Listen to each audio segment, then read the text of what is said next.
Okay, so students, we are going to discuss about antiviral therapy. Antiviral therapy के हम लोग जो है वो ट्रीटमेंट करेंगे वायरल डिजीज़ का, उन इन्फेक्शंस का जो वायरस की वजह से, वायरसेस की वजह से कॉज हो रहे हैं. वायरसेस का हमें सबको थोड़ा सा इंट्रोडक्शन ऑलरेडी पता है कि वायरसेस क्या होते हैं. बेसिकली ये ऐसे ऑर्गेनिज़म्स हैं, इनको ऑर्गेनिज़म्स भी नहीं कहते हैं, ए सेलुलर इनको कहते हैं कि ये ए सेलुलर हैं, दीज आर नॉट सेल्स. तो ये ऐसी एंटाइटिटीज़ हैं बेसिकली जिनके अंदर अपना डीएनए या आरएनए तो होता है, बट इनके अंदर अपनी कोई मशीनरी नहीं होती to carry out their metabolism, to carry out their reproductive system. तो इनके अंदर ऐसा कुछ भी नहीं होता. ये क्या करते हैं, होस्ट सेल को इन्फेक्ट करते हैं और होस्ट सेल में जाकर, किसी भी होस्ट सेल में जाकर ये क्या करते हैं, उसकी मशीनरी को हाईजैक कर लेते हैं और फिर अपना जो मेटाबॉलिज्म और जो अपनी रिप्रोडक्शन वगैरह करनी होती है तो वो काम करते हैं. ये viruses are obligate intracellular parasites. They lack both a cell wall and a cell membrane. चूँकि इनके अंदर ना तो सेल वॉल होती है ना सेल मेम्ब्रेन होती है, इसलिए इनको ट्रू सेल्स कहते नहीं हैं, इनको ए सेलुलर एंटाइटिटीज़ कहते हैं. And they do not carry out metabolic processes. इनके अंदर अपने कोई मेटाबॉलिक प्रोसेसेस नहीं हो सकते. Viruses use much of the metabolic machinery of the host, and few drugs are selective enough to prevent viral replication without injury to the infected host cells. But अब क्या है कि कुछ हमारे पास ऐसी ड्रग्स अवेलेबल ज़रूर हैं जो क्या करती हैं कि बहुत सिलेक्टिवली वायरल रेप्लिकेशन को रोकती हैं और जो होस्ट सेल है उसको कुछ भी नहीं करती. होस्ट सेल पे कोई साइड इफ़ेक्ट या उस पर कोई जो है उसको नुकसान नहीं पहुंचाती. Therapy for viral diseases is further complicated by the fact that clinical symptoms appear late in the course of the disease. Viral disease और वायरल डिजीज़ के लिए जो थेरेपी है वो थोड़ी सी कॉम्प्लेक्स हो जाती है और कॉम्प्लिकेटेड हो जाती है. क्योंकि जो वायरल इन्फेक्शंस हैं उनके जो सिम्टम्स हैं वो बहुत देर बाद सामने आ रहे होते हैं. वायरस तो कब का इन्फेक्ट किया हुआ होता है वायरस ने, तो बिल्कुल इनिशियल स्टेजेस पे डिटेक्शन ही नहीं हुई होती, कोई भी डायग्नोसिस नहीं हुई होती, कोई सिम्टम्स ही शो नहीं हुए होते कि कोई डिजीज़ है, कोई वायरल डिजीज़ है. At a time when most of the virus particles have replicated, और पता तब चलता है जब जाके बहुत सारा वायरस जो है वो रेप्लिकेट कर चुका होता है बॉडी के अंदर, इन्फेक्शन जो है वो बहुत ज़्यादा सीवियर शक्ल इख्तियार कर चुका होता है. At this stage of viral infection, administration of drugs that block viral replication has limited effectiveness in many cases. इस वजह से क्या होता है कि जो काफ़ी सारी वायरल ड्रग्स हैं, एंटीवायरल ड्रग्स हैं, उनकी जो इफ़ेक्टिवनेस है वो बहुत लिमिटेड हो जाती है. वो बहुत फ्यू केसेस ऐसे रहते हैं, बहुत चंद a few cases are there in which these antiviral drugs can effectively do their work. However, a few virus groups respond to available antiviral drugs, and some antiviral agents are useful as prophylactic agents. कुछ ऐसे भी हैं जो कि antiviral drugs जो कि जिनके ख़िलाफ़ जो है वो बैक्टीरिया रिस्पॉन्ड भी करता है, और कुछ ऐसे भी ड्रग्स हैं एंटीवायरल एजेंट्स हैं जिनको एज अ प्रोफाइलेक्टिक एजेंट्स के तौर पे दिया जाता है. प्रोफाइलेक्टिक एजेंट्स जो है वो हम ऑलरेडी पढ़ चुके हैं कि डिज़ीज़ होने से पहले ही जो है वो एक एजेंट लगाना शुरू कर दिया जाता है, एक ट्रीटमेंट दे दिया जाता है ताकि आगे जो है वो चांसेस कम हो जाएं किसी इन्फेक्शन के, या अगर इन्फेक्शन होना भी हो तो एटलीस्ट उसके बॉडी के अंदर ही उसके लिए पहले से इम्यूनिटी मौजूद हो. Antiviral agents are most active when viruses are replicating. The earlier that treatment is given therefore the better the results. जितना जल्दी ट्रीटमेंट स्टार्ट करेंगे, जितना जल्दी एंटीवायरल ड्रग्स देना शुरू करेंगे किसी भी इन्फेक्शन के केस में, उतने ही बेटर और उतने ही अच्छे रिजल्ट्स हमारे पास आएंगे और ड्रग उतना ही इफ़ेक्टिवली वायरस पे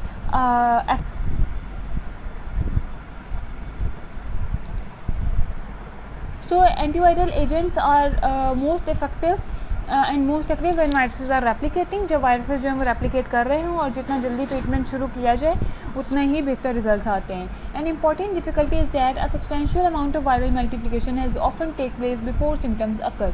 यहाँ पे मसला क्या आता है, डिफ़िकल्टी क्या आती है, कॉम्प्लिकेशन क्या होती है, वो यही होती है कि बहुत ज़्यादा सब्सटेंशियल अमाउंट में, इनफ अमाउंट में वायरल जो है वो ऑलरेडी मल्टीप्लाई कर चुका होता है और उसकी रेप्लिकेशन ऑलरेडी बहुत ज़्यादा हो चुकी होती है सिम्टम्स शो होने से पहले ही. जब तक सिम्टम्स जो होते हैं उससे पहले उसकी बहुत ज़्यादा रेप्लिकेशन हो चुकी होती है. जैसे कि अभी हम कोविड के केस में देखें तो कोविड भी इन्फेक्शन के बाद ऑलमोस्ट 14 डेज़ के अंदर जो है 14 डेज़ के बाद तकरीबन जो है वो हमें उसके सिम्टम्स शो होना शुरू. So apart from primary infection, viral illness is often the consequence of reactivation of latent virus in the body. जब प्राइमरी इन्फेक्शन को छोड़ के वायरल इलनेस जो मोस्टली होती है वो किस वजह से होती है, जब लेटेंट वायरस स्टेज से बाहर निकल जाता है और उसकी जो रीएक्टिवेशन हो जाती है. आपको पता है ना, वायरस के 2 स्टेजेस होती हैं, एक लेटेंट फेज़ होता है, एक लाइसोजेनिक फेज़ होता है, एक लाइटिक फेज़ होता है. तो जब वो लेटेंट फेज़ से बाहर निकल जाता है और उसके दोबारा से रीएक्टिवेशन हो जाती है तो फिर जो है वो हमें इलनेस के कॉन्सिक्वेंसेस जो हैं वो देखने पड़ते हैं. In both cases patients whose immune systems are compromised may suffer particularly severe illness. और सारे केसेस में होता क्या है कि वो वाले पेशेंट्स जिनमें इम्यून सिस्टम कॉम्प्रोमाइज़ होता है या उनका जो इम्यूनिटी है वो वीक होती है, तो उनमें जो है वो सीवियर इलनेस सामने आती है. बिल्कुल सेम केस अभी आजकल जब कोविड का भी चल रहा है कि वो लोग जिनमें इम्यूनिटी कम होती है, जो इतने ज़्यादा इम्यूनिटी वाइज स्ट्रॉन्ग नहीं होते, for example old age people हो गए, फॉर एग्जांपल वो वाले पेशेंट्स या वो वाले पीपल जिनमें ऑलरेडी कोई ना कोई डिजीज़ है, कोई रेनल डिसफंक्शन, कोई लिवर डिसफंक्शन, हेपेटिक डिसफंक्शन चल रहा है या किसी और किस्म की कोई डिजीज़ है लाइक कैंसर या कुछ और खुदा ना खास्ता, तो उनमें जो है वो कोविड के चांसेस जो हैं गेटिंग कोविड इन्फेक्शन जो है वो बहुत ज़्यादा बढ़ जाता है. Antiviral agents are most active when viruses are replicating, क्योंकि जब वायरस जो है वो रेप्लिकेट कर रहा होता है तो उस वक्त एंटीवायरल एजेंट्स जो है वो बहुत ही इफेक्टिवली और एक्टिवली काम कर सकते हैं. और ये सिर्फ काम भी उन्हीं भी करते हैं जब वायरस जो है वो रेप्लिकेट कर रहा होता है. The earlier that treatment is given therefore the better the response the better the result. Difficulty जो होती है वो भी हमने देख ली कि डिफ़िकल्टी क्या है कि हमारी जो वायरल मल्टीप्लिकेशन है वो हो चुकी होती है और सिम्टम्स जो है वो बाद में शो होते हैं. और सारे केसेस में मोस्टली क्या होता है कि जब इम्यूनिटी स्ट्रॉन्ग नहीं होती तो फिर वायरल इन्फेक्शन जो हैं वो ज़्यादा होते हैं. एंटीवायरल ड्रग्स भी अगर हम देखें तो एंटीवायरल ड्रग्स में हमारे पास रेस्पिरेटरी वायरस इन्फेक्शंस में हमारे पास जो ड्रग्स हैं उनमें हमारे पास एमेंटाडीन आती है, उसमें हमारे पास रेबिविरिन आती है, उसमें हमारे पास ज़ेनामिविर आती है. ये सारी डिफरेंट ड्रग्स हैं जिनको हम रेस्पिरेटरी वायरल इन्फेक्शंस को ट्रीट करने के लिए इस्तेमाल कर सकते हैं. इसी तरह अगर हमें हेपेटिक वायरल इन्फेक्शंस को ट्रीट करना है तो हम ये वाली सारी ड्रग्स का इस्तेमाल कर सकते हैं जिनमें एडिफोविर है और एंटासाविर है एंड सो ऑन, और काफ़ी सारी ड्रग्स हैं, काफ़ी सारी एजेंट्स हैं जिनको हम यूज़ कर सकते हैं फॉर हेपेटिक वायरल इन्फेक्शंस. इसके अलावा हेपेटिक वायरल इन्फेक्शंस में जो हेपेटाइटिस सी है उसको ट्रीट करने के लिए हमारे पास डिफरेंट ड्रग्स हैं जिसमें हमारे पास रेबिविरिन भी है, हमारे पास डेक्लाटसविर भी है और डिफरेंट डिफरेंट ड्रग्स हैं, डिफरेंट एजेंट्स हैं जिनको यूटिलाइज़ किया जा सकता है अगेंस्ट हेपेटाइटिस सी. और इसके बाद हमारे पास जो हर्पेस वायरस है और साइटोमेगालो वायरस है, उन इन्फेक्शंस को ट्रीट करने के लिए जो डिफरेंट एजेंट्स इस्तेमाल किए जाते हैं, जो डिफरेंट ड्रग्स इस्तेमाल की जाती हैं, उसमें साइक्लोविर आती है, सीडोफोविर आती है और डिफरेंट आती हैं ड्रग्स जो हम यूटिलाइज़ कर सकते हैं इन 2 वायरल इन्फेक्शंस के अगेंस्ट. और इसके अलावा HIV के अगेंस्ट जो है वो हम और बहुत सारी ड्रग्स को यूटिलाइज़ कर सकते हैं जिसमें एबेक्सेविर आती है हमारे पास, और हमारे पास डिफरेंट ये जो नीचे दी हुई हैं और बहुत सारी ड्रग्स और एजेंट्स वो आती हैं जिनमें हमारे पास ज़िडोवियोडीन है और टीनोफोविर है. तो ये डिफरेंट हैं ड्रग्स जिनको हम यूटिलाइज़ कर सकते हैं to treat HIV, that is human immunodeficiency virus. और इसके अलावा HIV के ही जो जहाँ पे रिवर्स ट्रांसक्रिप्टेज इनहिबिटर्स हैं उनको ट्रीट करने के लिए हम जो है वो ये वाली ड्रग्स को इस्तेमाल कर सकते हैं जिसमें डेलावर्डीन आती है और एट्रावेरिन आती है और डिफरेंट आती हैं. और इसके अलावा जो HIV प्रोटीएज इनहिबिटर्स हैं HIV के अगेंस्ट उनमें एटाज़नाविर आती है और डारोनाविर आती है. ये सारी जो ड्रग्स हैं, ये सारी एजेंट्स को हम यूटिलाइज़ कर सकते हैं अगेंस्ट HIV, जो कि कहाँ पे टारगेट करेंगे, प्रोटीएज इनहिबिशन करेंगे. इसके अलावा एंट्री इनहिबिटर्स भी होते हैं HIV के लिए और वो ये वाली ड्रग्स हैं हमारे पास माराविरोक है और फ्यूजियोन है. ये डिफरेंट हमारे पास HIV को एंट्री इनहिबिट करने के लिए जो है वो यूटिलाइज़ की जाती हैं. इसके अलावा इंटेग्रेज इनहिबिटर्स के लिए हमारे पास ये वाली ड्रग्स हैं और फार्माकोकाइनेटिक इन्हेंसर्स के लिए हमारे पास रिटोनाविर और इस तरह की जो नॉर्विर वगैरह की जो ड्रग्स हैं वो यूटिलाइज़ हम कर सकते हैं. HIV के फिक्स डोज कॉम्बिनेशंस में जो है वो डिफरेंट कॉम्बिनेशन के साथ बहुत सारी ड्रग्स अवेलेबल हैं जो कि दी जा सकती हैं HIV के पेशेंट्स को. अब आ जाते हैं हम लोग सबसे पहले रेस्पिरेटरी वायरल इन्फेक्शंस पे. तो viral respiratory tract infections for which treatments exist include influenza A and B and respiratory syncytial virus RSV। तो हमारे पास रेस्पिरेटरी वायरल इन्फेक्शन जितने होते हैं जो कि हमारे रेस्पिरेटरी ट्रैक्ट में इन्फेक्शन कॉज करते हैं, जिसमें इन्फ्लुएंजा ए इन्फ्लुएंजा बी भी शामिल हैं, और हमारे पास सिंसिटियल वायरस है RSV जिसको कहते हैं रेस्पिरेटरी सिंसिटियल वायरस, उसको भी ट्रीट किया जा सकता है।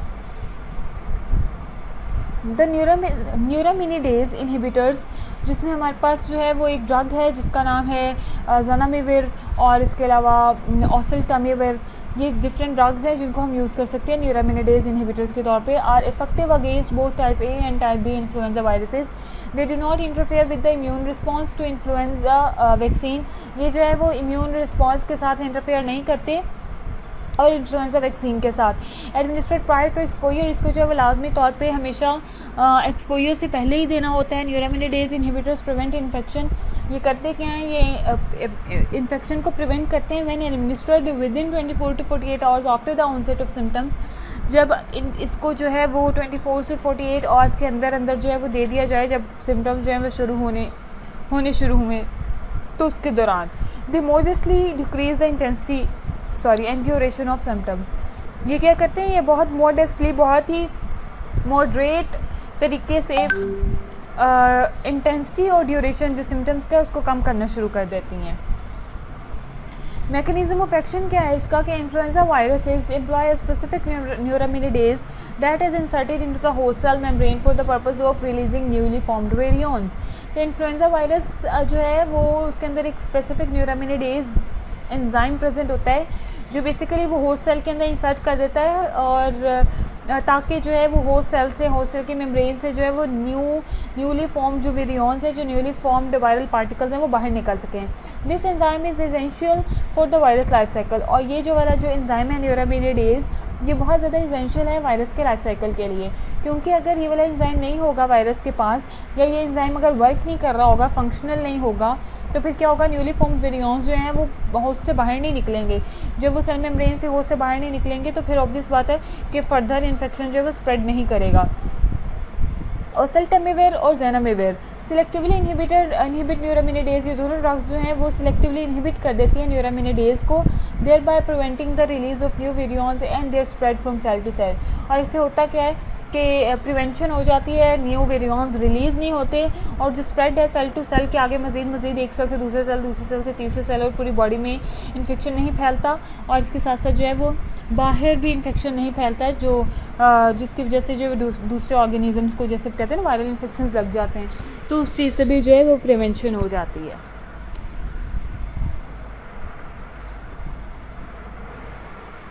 ज़नामिविर जो है वो उसको इनहेल किया जाता है, जबकि जो ओसेल्टामिविर है इसको जो है वो ऑरली कंज्यूम किया जा सकता है, और दोनों की दोनों ड्रग्स जो हैं वो अनचेंज्ड ही यूरिन में जो है वो एक्सक्रीट कर दी जाती हैं, यूरिन से एक्सक्रीट कर दी जाती हैं।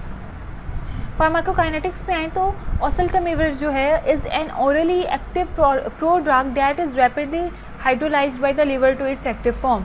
और ये क्या होती है, ये एक प्रो ड्रग होती है, यानी कि ये स्पेसिफिक एक्टिव ड्रग नहीं है, ये प्रो ड्रग है, ड्रग से पहले वाली एक केमिकल है जो क्या करता है, जब ये बॉडी के अंदर जाता है ऑरली, जब इसको कंज्यूम किया जाता है तो लिवर के अंदर पहुंच के हाइड्रोलाइज होता है और अपनी एक्टिव फॉर्म में कन्वर्ट हो जाता है। अगर ये हाइड्रोलाइज नहीं होगा तो एक्टिव फॉर्म में कन्वर्ट नहीं होगा। Zanamivir is not active hourly and is administered via inhalation. Zanamivir जो है उसको ऑरली नहीं लिया जाता क्योंकि वो ऑरली एक्टिव नहीं होती, उसको जो है इनहेल किया जाता है। Both drugs are eliminated unchanged in the urine, और ये दोनों की दोनों ड्रग्स हैं वो अनचेंज एक्टिव फॉर्म में यूरिन से बाहर निकल जाती हैं, एक्सक्रीट कर दी जाती हैं। What are their adverse effects and resistance? The most common adverse effects of oseltamivir are gastrointestinal discomfort and nausea. इसमें होता क्या है कि आपकी गैस्ट्रोइंटेस्टाइनल डिस्टर्बेंस हो जाती है, डिस्कम्फर्ट होता है जीआई ट्रैक का, और इसके अलावा आपको नोजिया टाइप की कंडीशंस फेस करनी पड़ सकती हैं, which can be alleviated by taking the drug with food, जिसको जो है वो कम किया जा सकता है by taking the drug with food, कि आप जो है ड्रग को फूड के साथ लो।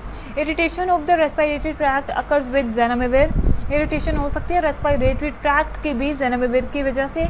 It should be use with caution in individuals with asthma और chronic obstructive pulmonary disease because bronchospasm may occur. इस ड्रग को जो ज़ेनामेविर है, चूँकि ये आपने इनहेल करनी होती है, इसकी वजह से रेस्पिरेटरी ट्रैक्ट में इरिटेशन भी हो सकती है, तो इस ड्रग को जो है बहुत केयरफुली लेना होता है और बहुत इसकी प्रिकॉशंस होती हैं, ख़ासतौर पे उन इंडिविजुअल्स में जो कि ऑलरेडी सफ़र कर रहे हैं, सफ़र फ्रॉम एस्थमा और क्रॉनिक ऑब्स्ट्रक्टिव पल्मोनरी डिजीज़, किसी भी किस्म की लंग की जो डिजीज़ है, क्योंकि इसकी वजह से जो है वो ब्रोंकोस्पाज्म हो सकता है।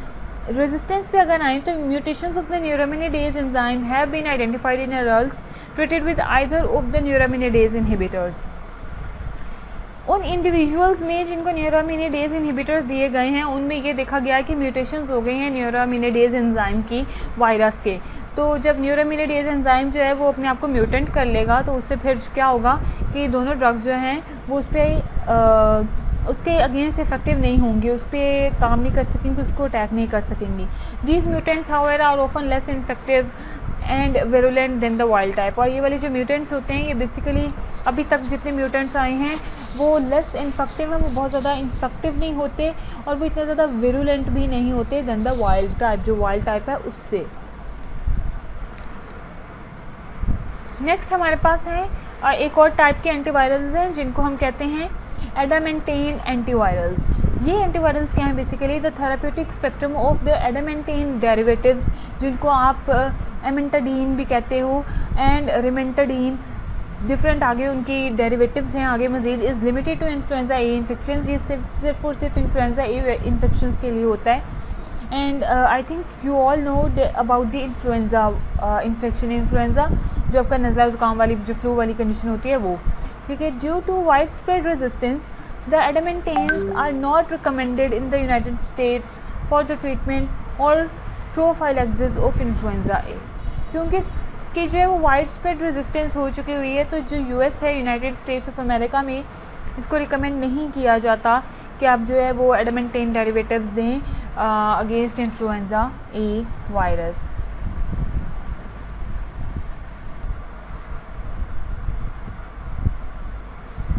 Next, treatment of hepatic viral infections. Hepatic viral infections को ट्रीटमेंट कैसे किया जाता है और उनको कैसे ट्रीट किया जाता है? जो हेपेटिक वायरल इन्फेक्शंस होते हैं, the hepatitis virus is currently identified A B C D and E. Hepatitis के 5 डिफरेंट टाइप्स के वायरसेस हैं, जिनमें हेपेटाइटिस ए है, हेपेटाइटिस बी है, हेपेटाइटिस सी है, डी है एंड ई है। Each have a pathogenesis which specifically involves replication in and destruction of hepatocytes. सारे के सारे जो है वो पैथोजेनेसिस कॉज करते हैं, पैथोजेनिक होते हैं और सारे के सारे जो हैं वो इन्वॉल्व हैं किसमें? रेप्लिकेशन में और डिस्ट्रक्शन में, किसकी? हेपेटोसाइट्स की, लिवर सेल्स की। Of this group hepatitis B, जो एक डीएनए वायरस है, एंड हेपेटाइटिस सी जो एक आरएनए वायरस है, are the most common causes of chronic hepatitis.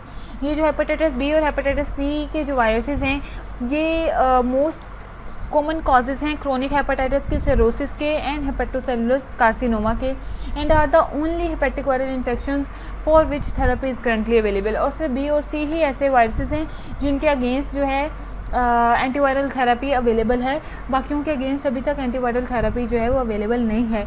और यही 2 मोस्ट कॉमन कॉजेज़ हैं जिनसे क्रोनिक हेपेटाइटिस हो जाता है, जिनसे सिरोसिस, लिवर सिरोसिस हो जाती है, लिवर में ज़ख़म और अल्सर टाइप की कंडीशन हो जाती है, उसके तो लिवर यानी कि ख़त्म, बिल्कुल ख़राब हो रहा है। और या फिर हेपेटोसेलुलर कार्सिनोमा, जिसमें बन जाते हैं लम्प्स और इस तरह वो बन जाते हैं ट्यूमर्स टाइप।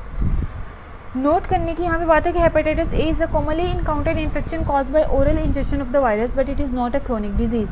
हेपेटाइटिस ए जो है वो कॉमनली इनकाउंटर कर लेते हैं लोग और इसका इन्फेक्शन भी हो जाता है because of oral injection of the virus, के वायरस को ओरली जो है वो खाने पीने की चीज़ों के साथ जो है वो अंदर चला जाता है। But it is not a chronic disease, पर ये कोई बहुत ज़्यादा क्रोनिक डिजीज़ नहीं है जो हेपेटाइटिस ए है। और हेपेटाइटिस ए के वायरस से जो कॉज होने वाली डिजीज़ है, that is not chronic. Chronic hepatitis B may be treated with an drug with the drug that stands that name. हमारे पास उसका जो नेम है वो है टेग्निटोरेफेरोन अल्फ़ा 2A। तो ये जो हमारे पास ड्रग है, जिसको आपको आगे जो ब्रैकेट में लिखा भी हुआ है कि ड्रग के जो जिसको बेसिकली हम कहते हैं प्रोनाउंस करने के लिए, ठीक है। तो ये ड्रग जो है उसको क्रोनिक हेपेटाइटिस बी के इन्फेक्शन को ट्रीट करने के लिए इस्तेमाल किया जा सकता है। Which is injected subcutaneously once weekly, जिसको जो है सबक्यूटेनियसली स्किन के अंदर जो है वो इंजेक्ट किया जाता है एक दफ़ा पूरे वीक में। Oral therapy for chronic hepatitis B, chronic hepatitis B के लिए जो है वो ओरल थेरेपी भी की जाती है, जिसमें हमारे पास ड्रग इंक्लूड है लामिव्यूदीन और एडिफोवियर, और इसके अलावा एंटीसवियर और टेनोफोवियर, और ये डिफरेंट ड्रग्स हैं जिनको हम जो है वो क्रोनिक हेपेटाइटिस बी के इन्फेक्शंस को ट्रीट करने के लिए इस्तेमाल कर सकते हैं। The preferred treatment for chronic hepatitis C virus HCV is a combination of different drugs, the selection of which is based on hepatitis C genotype. Selection के बेस पे डिपेंड करेगी कि उस वक्त हेपेटाइटिस सी का जीनोटाइप कैसा है। In certain cases ribavirin is added to हमारी जो डिफरेंट कॉम्बिनेशन में जो हमें ड्रग ट्रीटमेंट देनी है उस रिजीम में, टू इन्हांस वीरोलॉजिकल रिस्पॉन्स, ताकि जो है वो वीरोलॉजिक जो रिस्पॉन्स है उसको इन्हांस किया जाए with the introduction of the new drug treatments. जो हमारे पास pegylated interferon alfa is no longer commonly use in HCV, एक ड्रग है जिसको अब जो कॉमनली यूज़ नहीं किया जाता HCV को ट्रीट करने के लिए, and it is not recommended in certain in current guidelines due to inferior efficacy and poor tolerability. क्यों नहीं अब इसको दिया जाता? क्योंकि इसकी जो एफिकेसी है, जो इसकी एफिशिएंसी है वो बहुत कम है, और इसके अलावा इसकी जो टॉलरेबिलिटी है वो बहुत पुअर है। पेशेंट इसको टॉलरेट नहीं कर सकता। ये इस टाइप की ड्रग है। अक्रेंस देखें तो हेपेटाइटिस बी की अक्रेंस जो है वो लेस है as compare to hepatitis C. नीचे जो आपके पास नंबर ऑफ़ पीपल हैं वो मिलियंस में हैं, तो आप देख सकते हैं कि ऑलमोस्ट 1 मिलियन पीपल तकरीबन हेपेटाइटिस बी से जो है इन्फेक्ट होते हैं, जबकि हेपेटाइटिस सी से जो है वो मोर देन 3 मिलियन पीपल जो हैं वो अफेक्ट होते हैं हेपेटाइटिस सी से। नेक्स्ट हमारे पास है interferons. Interferons are a family of naturally occurring inducible glycoproteins that interfere with the ability of viruses to infect cells.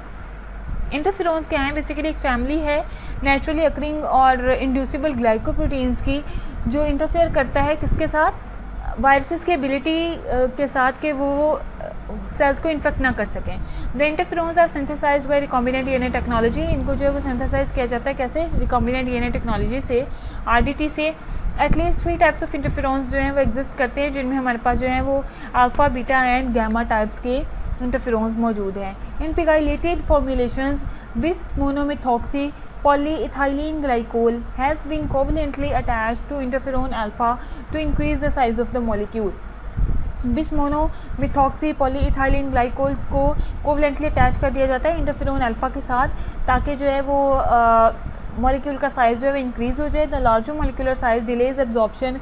जितना बड़ा साइज़ होगा उससे क्या होता है कि एब्जॉर्प्शन डिले हो जाती है फ्रॉम द इंजेक्शन साइट से, और lengthen the duration of action of the drug. उसकी वजह से क्या होता है कि जो ड्यूरेशन है एक्शन ऑफ ड्रग की वो बढ़ जाती है, and also decreases it's clearance, और इसकी जो क्लियरेंस है वो भी क्या हो जाती है? कम हो जाती है। और इस बात है जो चीज़ बहुत आहिस्ता आहिस्ता एब्जॉर्ब हो रही है, तो जाहिर सी बात है वो बॉडी में ज़्यादा देर तक रहेगी, और वो चीज़ आहिस्ता आहिस्ता ही बॉडी से बाहर निकलेगी, तो उससे जो एक्शन ऑफ द ड्रग का जो ड्यूरेशन है उसकी लेंथ में इजाफा हो जाता है, और इसके साथ साथ जो है वो मॉलिक्यूलर साइज़ में इजाफे की वजह से उसकी जो एब्जॉर्प्शन है वो भी क्या हो जाती है? थोड़ी सी कम हो जाती है। Interferon alpha, interferon beta and interferon gamma में अगर हम डिफरेंस देखें तो क्रोनिक हेपेटाइटिस बी एंड सी के लिए इंटरफेरोन अल्फ़ा को इस्तेमाल किया जाता है, इंटरफेरोन बीटा को इस्तेमाल किया जाता है रिलैप्सिंग रिमिटिंग मल्टीपल स्क्लेरोसिस के लिए, और इंटरफेरोन गामा को इस्तेमाल किया जाता है क्रोनिक ग्रैन्युलोमाटोसिस डिजीज़ के लिए, जहाँ पे आपके पास ग्रैन्युलोमाटोस टाइप के थोड़े जैसे लंप्स या आप कह लें गिल्टियाँ टाइप की बन जाती क्रोनिक डिजीज़ है, उसमें आप जो है इंटरफेरोन गामा को इस्तेमाल करते हो। इसके अलावा इंटरफेरोन अल्फ़ा जो है genital warts caused by papilloma virus, उसके लिए भी आप इसको इस्तेमाल करते हो जहाँ पे जेनिटल वार्ड्स बन जाते हैं। इसके अलावा इंटरफेरोन अल्फ़ा को हेरी सेल ल्यूकेमिया के लिए भी इस्तेमाल करते हो, और क्रोनिक माइलोजेनस ल्यूकेमिया के लिए भी इस्तेमाल करते हो। इसके अलावा आप इंटरफेरोन अल्फ़ा को कापोसी सार्कोमा के लिए भी इस्तेमाल करते हैं। मैकेनिज़्म ऑफ एक्शन पे आए तो the antiviral mechanism is incompletely understood. इसको जो है वो कम्प्लीटली अंडरस्टूड नहीं किया जा सका अभी तक। It appears to involve the induction of host cell enzymes. ऐसा लगता है कि ये क्या करता है, इसमें इन्वॉल्व होता है क्या कि होस्ट सेल एंजाइम्स को इंड्यूस किया जाए that inhibit viral RNA translation, जिससे क्या होता है कि वायरस का जो आरएनए ट्रांसलेशन है वो इनहिबिट हो जाती है, ultimately leading to the degradation of viral messenger RNA and transfer RNA, जिसकी वजह से अल्टीमेटली वायरस का मैसेंजर आरएनए और ट्रांसफर आरएनए जो है वो क्या हो जाता है, डिग्रेड हो जाता है। ऑब्वियस बात है, जब वायरल में आरएनए ट्रांसलेशन नहीं होगी, आरएनए से आगे मजीद प्रोटीन्स नहीं बन रही होंगी, चूँकि हमने होस्ट सेल के एंजाइम्स को विदड्रॉ कर लिया, होस्ट सेल के एंजाइम्स को कुछ देर के लिए क्या कर दिया है, इनफेक्टिव कर दिया है, या आप कह लें कि उनको इंडक्शन करा लिया उनकी, तो उससे क्या होगा, आरएनए ट्रांसलेशन नहीं होगी, प्रोटीन्स नहीं बनेंगी, तो अल्टीमेटली जो वायरस का मैसेंजर आरएनए और ट्रांसफर आरएनए वो क्या हो जाएंगे, डिग्रेड हो जाएंगे। थेरापेटिक यूजेस में इसके आएँ तो हमारे पास जो पेग इंटरफेरोन अल्फा 2A है, is approved for the treatment of chronic HBV infection. इसको जो है क्रॉनिक HBV इन्फेक्शन के लिए अप्रूव किया जा चुका है। It is also indicated for the treatment of HCV। इसको HCV के ट्रीटमेंट के लिए भी इस्तेमाल किया जा सकता है in combination with other agent, जहाँ पे जो है वो आप डिफरेंट एजेंट्स के कॉम्बिनेशन में इसको इस्तेमाल करते हो। ऑल्दो यूज इन अनकॉमन, इसका जो यूज़ है वो थोड़ा अनकॉमन है due to availability of more effective agents, क्योंकि मोर इफेक्टिव एजेंट्स जो है पेग इंटरफेरोन अल्फा 2A से ज़्यादा इफेक्टिव एजेंट्स अभी आजकल मौजूद हैं HCV और HBV को ट्रीट करने के लिए। What are their adverse effects? These include flu-like symptoms। इसमें flu-like symptoms हो सकते हैं such as fever, chills, और इसके अलावा myalgias और arthralgias, इसके अलावा GI disturbances, fatigue and mental depression are common। ये सारी जो adverse effects हैं वो इसमें common हैं। Principal dose limiting toxicities are bone marrow suppression। इसमें जो है वो toxicities भी हो सकती हैं limited level पे, जिनमें bone marrow suppression हो सकती है, severe fatigue हो सकती है, and weight loss हो सकता है, neurotoxicity हो सकती है। Characterized by somnolence and behavioral disturbances, जिसमें जो है वो आपके पास behavioral disturbances आएंगी और somnolence टाइप की diseases आएंगी। autoimmune disorders आ सकते हैं such as thyroiditis and rarely cardiovascular problems such as heart failure वगैरह भी हो सकता है, बट ये सारी जो है वो रेयर हैं। जो आपकी मोस्टली होती हैं वो फ्लू लाइक सिम्टम्स होते हैं, फीवर, चिल्स और मैल्गियाज और आर्थ्राल्गियाज वगैरह टाइप की जो इन्फेक्शंस हैं वो सामने आते हैं।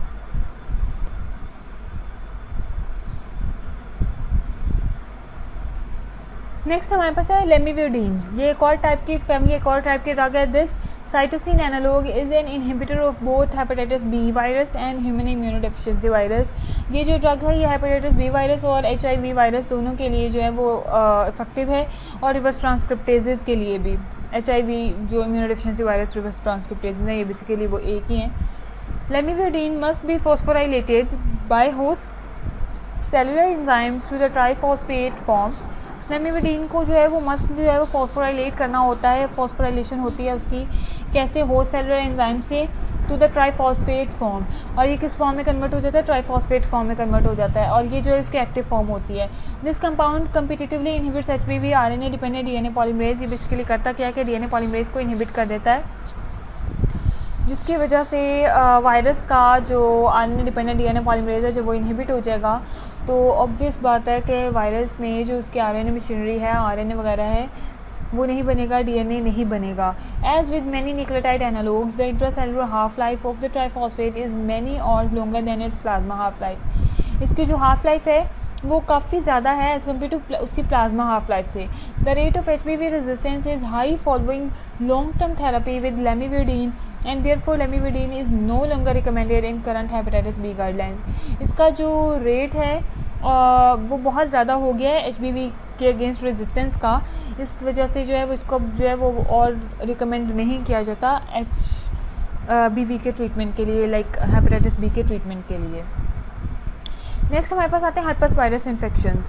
Herpes viruses are associated with the broad spectrum of diseases, for example cold sores, viral encephalitis and genital infections. The drugs that are effective against these virus exert their actions during the acute phase of viral infections and are without effect during the latent phase. Hi ma'am. इनका जो काम है वो basically क्या होता है कि ये अपना इफ़ेक्टिव जो है वो होती हैं अगेंस्ट वायरसेस किस फेज़ में, जब वो वायरल जो है वो एक्यूट फेज़ इन्फेक्शन में होता है। जैसे ही वायरल जो है वो लेटेंट फेज़ में जाता है तो जो ये वाली ड्रग्स हैं इसके अगेंस्ट, हर्पस वायरस इन्फेक्शन के अगेंस्ट जो ड्रग्स हैं वो काम नहीं करती, वो इफ़ेक्टिव नहीं रहती। इसके बाद हमारे पास जो है वो इसके लिए जो ड्रग है वो हमारे पास आती है acyclovir. Acyclovir is the prototypic anti herpetic therapeutic agent है जो हर्पस सिंपल वायरस HSV भी इसको कहते हैं, टाइप्स 1 एंड 2 जो ये दो टाइप्स हैं इसकी। और इसके अलावा जो VZV है that stands for varicella zoster virus and some Epstein Barr virus mediated infections are sensitive to acyclovir. ये सारी जितने भी वायरसेस हैं इनसे जितने भी इन्फेक्शंस कॉज होते हैं वो सब के सब जो है वो सेंसिटिव है अगेंस्ट एसाइक्लोविर के। It is the treatment of choice in HSV encephalitis. The most common use of acyclovir is in therapy for genital herpes infections. इसको जो है मोस्टली जो ट्रीटमेंट के लिए genital herpes infections के ट्रीटमेंट के लिए दिया जाता है। It is also given prophylactically, इसको जो है प्रोफाइलेक्टिकली भी दिया जाता है to seropositive patients before bone marrow transplant. जब उनका बोन मैरो ट्रांसप्लांट करना होता है तो उससे पहले इनको प्रोफाइलेक्टिकली दे दी जाती है एंड पोस्ट हार्ट ट्रांसप्लांट और हार्ट ट्रांसप्लांट के वक्त to protect such individuals from herpetic infections, ताकि उनके अंदर जो है वो हर्पस वायरस के जो इन्फेक्शंस हैं वो ना हों। इसका मैकेनिज्म ऑफ एक्शन क्या है कि साइक्लोविर ग्वानोसिन एनालॉग है, ये बेसिकली ग्वानोसिन का एनालॉग है, ग्वानोसिन को मिमिक करता है।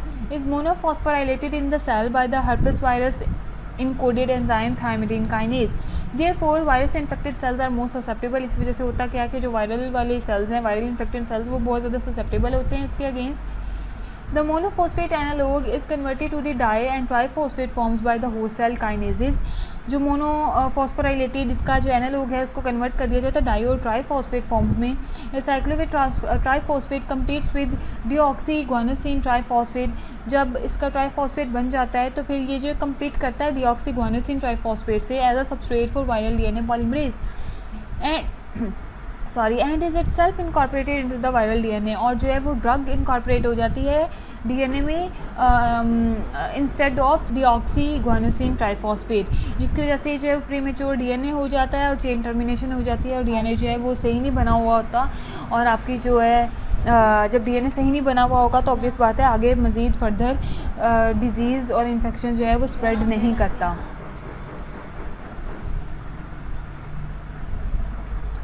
Next is pharmacokinetics. इसकी फार्माकोकाइनेटिक्स क्या है कि acyclovir is administered by intravenous IV। इसको दिया जाता है ओरल और टॉपिकल रूट्स। इसको तीनों तरीक़ों से दिया जा सकता है। Efficacy of topical applications is questionable है यहाँ पे कि टॉपिकल देने पे कैसे कोई जो है वो इस चीज़ का ट्रीटमेंट हो सकता है, बट दिया जाता है, इसको टॉपिकल भी लगाया जाता है। The drug distributes well through out the body including the cerebrospinal fluid. ये जो है वो अच्छी तरह डिस्ट्रीब्यूट हो जाती है थ्रू आउट द बॉडी और इसमें सेरेब्रोस्पाइनल फ्लूइड भी शामिल है, उसमें भी चली जाती है। Acyclovir is partially metabolized to an inactive product. ये पार्शियली मेटाबोलाइज कर दी जाती है, एक इनएक्टिव प्रोडक्ट से बना दिया जाता है। Excretion into the urine occurs both by glomerular filtration and tubular secretion. इसकी जो एक्सक्रीशन है वो यूरिन में की जाती है और वो किस तरह से की जाती है, ग्लोमेरुलर फिल्ट्रेशन से और ट्यूबुलर सिक्रीशन से, दोनों तरीक़ों से करके इसको यूरिन में जो है एक्सक्रीट कर दिया जाता है। Acyclovir accumulates in patients with renal failure. Acyclovir जो है वो उन पेशेंट्स के अंदर एक्यूमुलेट हो जाती है जिनके अंदर रेनल फेलियर होता है। द वेलाइल ईस्टर और वेलासाइक्लोविर और has greater oral bioavailability than acyclovir. ये वाली जो ड्रग्स हैं वेलाइल ईस्टर और वेलासाइक्लोविर, ये जो हैं इनकी बायोअवेलेबिलिटी, ऑरल बायोअवेलेबिलिटी एसाइक्लोविर से ज़्यादा है और बेहतर है। This ester is rapidly hydrolysed to acyclovir and achieves levels of the later comparable to those of acyclovir following IV administration। इस ईस्टर को जो है वो ये ईस्टर रैपिडली हाइड्रोलाइज हो जाता है और हाइड्रोलाइज होकर एसाइक्लोविर में कन्वर्ट हो जाता है।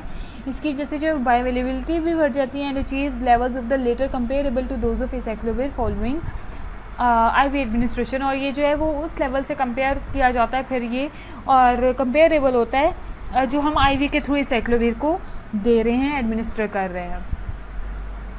Drug crosses the blood brain barrier. Drug जो है ब्लड ब्रेन बैरियर को क्रॉस कर लेता है। IV और ओरली और टॉपिकली इसको हर तरह से लगाया जा सकता है। और ड्रग की जो मेटाबोलाइट्स हैं, ड्रग भी थोड़ी बहुत और ड्रग के जो मेटाबोलाइट्स हैं वो यूरिन में एक्सक्रीट कर दिए जाते हैं। What are their adverse effects and resistance? Adverse effects of acyclovir treatment depend on the route of administration. ये डिपेंड करता है कि कौन से रूट के थ्रू दिया जा रहा है। फॉर एग्जांपल लोकल इरिटेशन में अकर फ्रॉम टॉपिकल एप्लीकेशन, कि लोकली इरिटेशन हो सकती है जहाँ पे आप टॉपिकली इसको अप्लाई कर रहे हो।